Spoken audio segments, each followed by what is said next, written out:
नागपुर में पत्रकार परिषद के विपक्ष नेता विजय वडेट्टीवार ने उप मुख्यमंत्री एकनाथ शिंदे पर तीखे हमले किए। उन्होंने सरकार पर कई गंभीर सवाल उठाए और कहा उप मुख्यमंत्री एकनाथ शिंदे के चेहरे पर नाराजगी दिखी। भाजपा अजित पवार वक्फ बोर्ड और स्थानीय चुनाव पर बड़े बयान दिए। काय विषारी विचार पेरल्याशिवाय भाजपचा कमळ फुलू शकत नाही आणि त्यामुळं एक स्पेशल फोर्स अशा विचारांच्या लोकांची तयार केली आणि त्यांच्या मुखातून असे विचार बाहेर काढलं जातं आणि त्या भरोशावर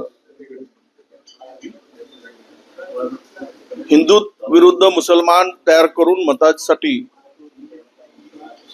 दोन धर्मामध्ये भांडणं लावण्याचं काम करणारी फळी भारतीय जनता पक्षाने तयार केली। त्याचे नितेश राणे कदाचित प्रमुख असावे। उपमुख्यमंत्री आणि बीडचे पालकमंत्री अजित पवार बीडच्या दौऱ्यावर आहेत, बैठक घेणार आहेत। त्यावेळी त्यांनी बोलताना म्हटलेलं आहे की कुठून चुकीचं कामं करू नये, खंडणी मागू नये, चुकीची कामं केली तर मगोका लावू। ज्यांनी केलाय त्यांच्यावर पहिले लावा ना। कालच त्यांच्या सत्तेतील आमदारांनी डीपीटीसी मधून 70 कोटी रुपयाची बोगस बिलं काढल्याचा आरोप केला काम न करता। आता किती मोठी यादी आहे भ्रष्टाचाराची बीड जिल्ह्यात। म्हणून बीड जिल्ह्याला स्वच्छ करायचं असेल तर बोलून होणार नाही, तर कृती करून व्हावं लागेल आणि त्याची सुरुवात मंत्र्यांचा राजीनामा घेऊन करावा लागेल। तर तुमच्या बोलण्याला अर्थ राहील। तुम्ही बीड जिल्ह्यातील जनतेशी प्रामाणिक आहात हे तुम्हाला दाखवता येईल। वक्फ बोर्डा संदर्भामध्ये आरोप प्रत्यारोप सुरू झाले। आता राज्य सरकारनं ठरवलंय की सगळ्या वक्फच्या ज्या प्रॉपर्टीज आहेत त्याला जिओ टॅगिंग केलं जाईल।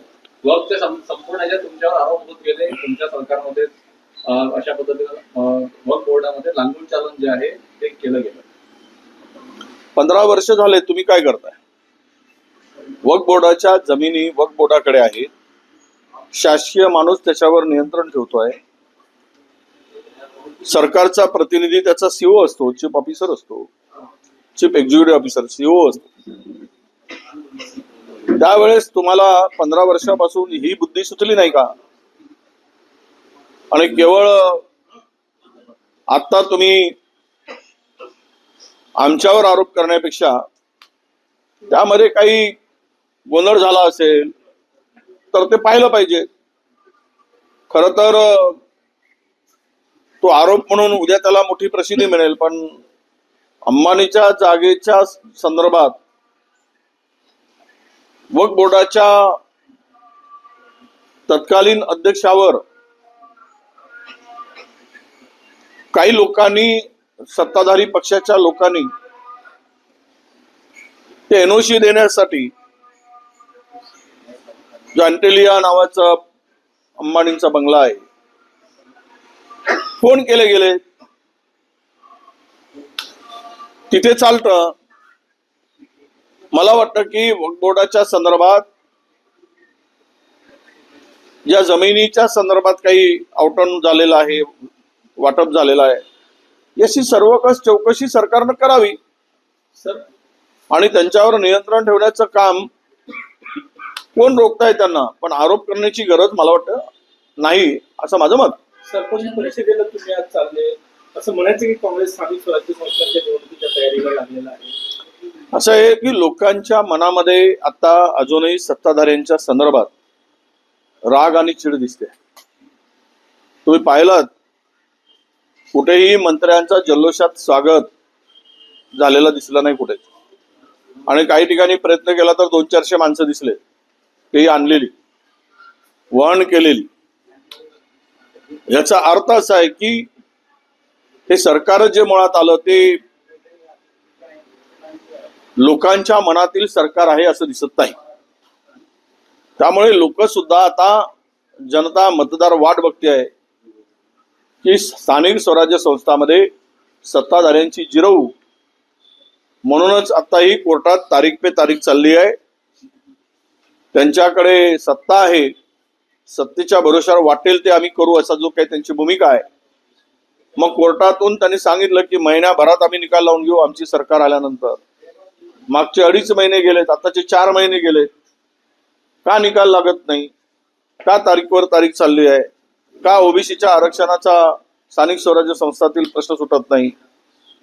तर याचं उत्तर सरकारपाशी आहे. आम्ही निवडणुका झाल्या की आम्ही तयार आहोत. निवडणुकीमध्ये स्थानिक स्वराज्य संस्थांमध्ये मतदारच याची वाट पाहत आहे.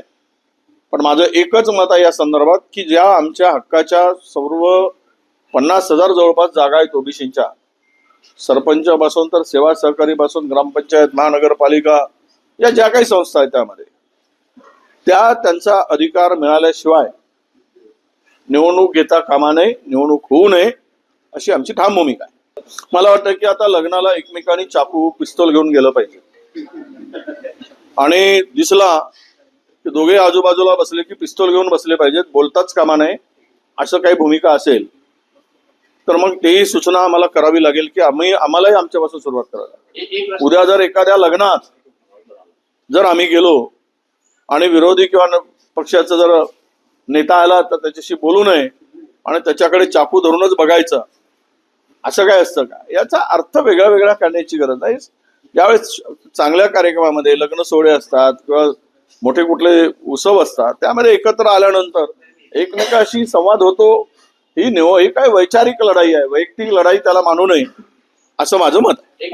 आता तहसीलदार, जिल्हाधिकारी, तलाठ्यांपासून सगळ्यांना गावात जाऊन मुक्काम करावा लागणार आहे. महसूल विभागाच्या निर्णयाकडे विरोधक कसे बघतात? यापूर्वी असे 3दा निर्णय झाले. एकदा जातात आणि विसरून जातात. यापूर्वी असे निर्णय महसूल मंत्र्यांनी गावात मुक्काम करायचे हे 3 वेळा निर्णय झाले. त्याची JR मी पाठवतो. त्यामुळं याला जोपर्यंत सरकार कडक भूमिका घेत नाही तोपर्यंत खाली काही त्याचं इम्प्लिमेंटेशन होते असं मला दिसत नाही. कॅबिनेट मीटिंग काल होती. एकनाथ शिंदे ऑनलाईन पद्धतीनं उपस्थित होते. यापूर्वी तुम्ही जे बोलता होता उदय वर्सेस विजय जे काही प्रकरण सुरू होतं त्याच्यात काही पुढे काही माहिती तुमच्या हाती लागली आहे का? असं आहे, मी का झोंबली उदय सामंतांना मला काय कळलं. मी फक्त नवीन उदय होईल असंच म्हटलं होतं, पण तो उदय सामंतच आहे असं तर मी म्हटलं नव्हतं. पण त्यांना याचा अर्थ की त्यांनी नंतर माझ्यावर बेछूट आरोप केलेत. मी फडणवीसांना भेटलो, मी एकनाथ शिंदेंना भेटलो, आता मी तारीख शोधतोय आणि मी भेटलो फडणवीसांना आणि मी फडणवीसांना विचारलं मी की भाजपमध्ये येऊ का, तर ते म्हणलेत की उदय सामंतांनाच घेऊन या तरच तुम्हाला प्रवेश देऊ असं वगैरे कदाचित माझा समज झाला असेल. म्हणजे असे आरोप करायचे, स्वतःवर आरोप झाले की त्याच्यातून पळ काढण्यासाठी. पण मी तुम्हाला सांगतोय, मी बोललो नाही. सध्या शिंदे साहेबांना मला वाटत नाही की कुठे नाराज आत्ता तरी दिसत नाहीये. मी त्यांच्या पक्षाची भूमिकाच मांडतोय, पण त्यांच्या चेहऱ्यावर मात्र थोडी नाराजी अजूनही दिसते. याचा अर्थ स्पष्ट आहे की कदाचित त्यांना सध्या या सरकारमध्ये प्रत्यक्ष भेटीगाठी आणि प्रत्यक्ष उपस्थिती राहण्यापेक्षा ऑनलाईन जर उपस्थिती ठेवून उत्तम काम करता येत असेल आणि याचा अर्थ एक तर स्पष्ट दिसतो आहे, कुछ तो गडबड आहे.